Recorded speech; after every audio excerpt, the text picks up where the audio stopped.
Hello there, everybody. This is Eric Swenson, and I'm excited to be able to bring a few thoughts of Advent to you here this morning. It's funny to think about prophecy, kind of in the modern era, you might say. Like, a lot of my favorite books growing up as a kid had prophecies in them, and so I always kind of thought of that word as one of those things from like the fantasy realm, that this isn't something that really happens. But if anything that we've learned from like this past fall and reading through the prophets is that, no, God uses this all the time to convey some truth about the future to his people, to give them a little bit of hope when things are really dark and scary out there.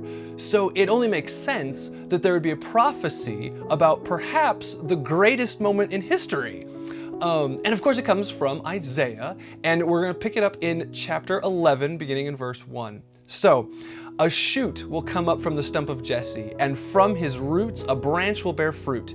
And the Spirit of the Lord will rest on him, the Spirit of wisdom and of understanding, the Spirit of counsel and of might, the Spirit of knowledge and fear of the Lord. And he will delight in the fear of the Lord. He will not judge by what he sees with his eyes or decide by what his ears can hear, but with righteousness he will judge the needy, and with justice he will give decisions for the poor of the earth.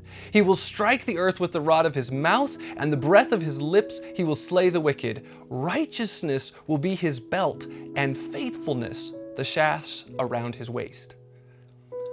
Think about the time that this is being spoken, right?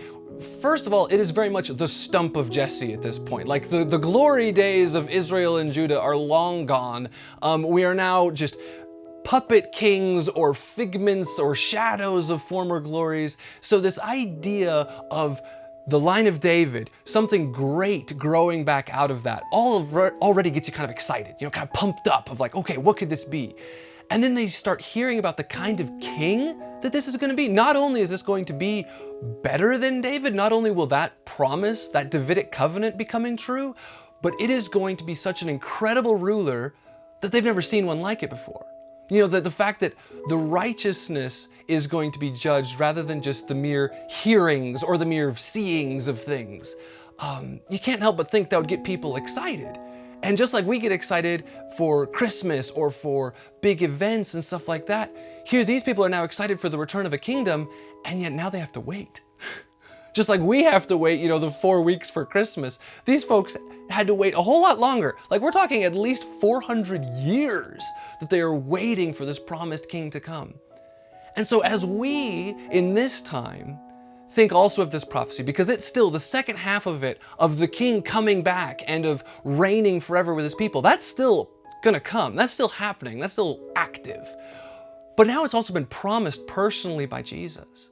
So how much more can we get excited about this Christmas season as we look forward to celebrating the birth of this Savior, but also as we look ahead to the return of this King?